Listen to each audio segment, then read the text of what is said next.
When it comes to representation in media, there's always been a bit of a hot button issue here, where representation of everyone is important and people claiming that it's shoehorned in, and the two fighting each other. I want to say that this video was inspired by one of my friend's videos, Mally Malware, and I wanted to add to the conversation. This isn't a response to her video, this is just me giving my own 2 cents and opinion on the matter. Link to her video in the description if you want to check out her thought. Hi, I'm MangaKamen. So, what's this all about? Well, in the latest Helluva Boss episode, there's a scene that shows Fizzaroli meeting with fans, and at one point, an imp child speaks to Fizz in sign language, signaling that the kid is deaf. He may or not have broken horns, and we're getting probably one of the best scenes in the show thus far, with Fizz telling the kid that he can be a great clown as well, no matter what. Genuinely a heartwarming moment. So what the hell is wrong with this? Well, according to some big brains on Twitter, they're focusing on the fact that a disabled kid is in hell, and that this is forced representation.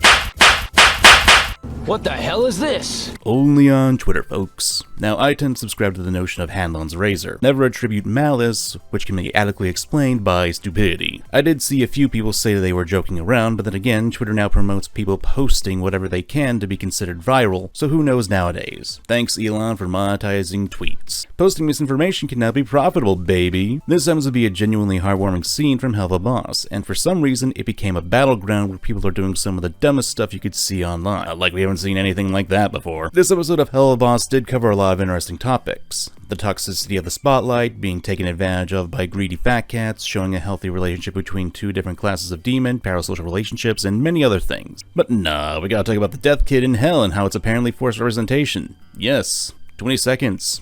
That's totally forced. Now, I want to make it clear from the get-go, I do believe there is forced representation in media. Hell, there were a couple times on this very channel where I talked about that subject. Granted, I've never really talked about the subject in a dedicated video, so whether or not this video will go well, it's anyone's guess. Back to the subject at hand, the first part of this little snafu, the one about a deaf kid being in hell, stems from some poor attempts at joking at the show's expense, and people who don't really know much about the show are just running their mouths. They're spreading the joke, whether it's done on purpose or out of ignorance, well, who can really tell nowadays? Let's just get this out of the way. The show has established, even in its pilot, that there are natural-born demons in hell. Imps being the key species in this case. While we did see that sinners are there, they become demons. The kid we see is a natural-born demon, an imp. You even get scenes where we see some of the main characters as kids. Moxie, Blitz, Stolas. The works, folks. The works. It should also be noted that sinners are only allowed in the Pride Ring of Hell, because each of the rings in Hell of Helluva Boss and Husband Hotelverse is a representation of one of the deadly sins, and the scene in question takes place in Greed. So yeah, this is probably one of the dumbest things I've heard about the show, and trust me, as someone who's made about 13 videos talking about both the positives and negatives of the show, not including shorts, there are things you can criticize the show about, obviously. This ain't one of them, Chiefs. But what about the flip side of that coin? What about the representation aspect? As I said, I do believe that forced representation is a thing in our world. If you want to play an example, well, the train wreck that was Velma happened. What are you gonna do about that? Although one could argue that's more of a self-insert mixed in, but whatever. The scene in Helluva Boss, a scene where 2 disabled characters are sharing a heartfelt moment, with the obvious idol imparting words of encouragement to a young fan that he can do whatever he wants, is not forced representation, and I'm going to explain why for a few reasons. First is that to me, forced representation is done more or less to use the characters used as a megaphone, to the point where they don't actually act like characters, but are mouthpieces and detract from the story. There's also the thing of virtue signaling, but give me a minute, I'm about to explain a few things. These kinds of terms have been watered down by a ton of people, to the point where they've lost almost all meaning. I recall a few years back when I had to cover a certain 5-hour-long video that claimed Persona 5 was just virtue signaling with its story, simply because the main cast solved their issues through a fictional method, when no, that's not how that works. Virtue signaling is the action or practice of publicly expressing opinions or sentiments to demonstrate one's good character or moral correctness of one's position on a particular issue. It'd be like saying, oh, I'm all for veganism on Twitter, meanwhile you're at Burger King munching down on your 3rd Whopper while looking at your phone. Or if you want to get a more real-world example, the Just Stop Oil people. It was morons who like to glue themselves to the road to stop the transport of cooking oil. Well, what they're saying is they want maximum disruption to stop the government extracting oil and gas. Yeah, but that's cooking oil.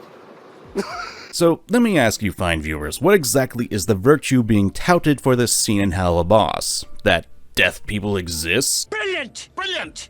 Again, we're looking at a 20 to 30 second clip of a heartwarming scene that actually has a narrative reason for being there. If the inclusion of a deaf character is forced representation or forced diversity, then what exactly is the problem here? Just the inclusion of the scene doesn't warrant that accusation, because what exactly is wrong with it? And is it being used to proclaim that the HB crew are honest-to-God good people? From my point of view, considering the episode of this point, we see Fizzaroli getting burned out from not only the competition of the Glam Sisters, the pressure put upon him from the living Christmas tree that is Mammon, and his own lack of self-confidence, a single imp reaching out to him at a fan meetup, showing that he's disabled with sign language and saying that he's a big fan, which acts as a bit of a light for Fizz in this stressful time, reminds Fizz that he himself had big dreams that we learned from the last episode, and even in this one, that may have been quashed due to the accident that disabled him. But he worked hard and got there. And Fizz sending the message that you can do whatever you want despite whatever holds you back isn't exactly a new message to virtue signal. This scene also plays to the theme that Helluva Boss has been going for its demons. While doing bad things, they have a more soft side to them. Essentially, they act like humans. They're good, they're bad, they can feel emotion, which is kind of the point of the show.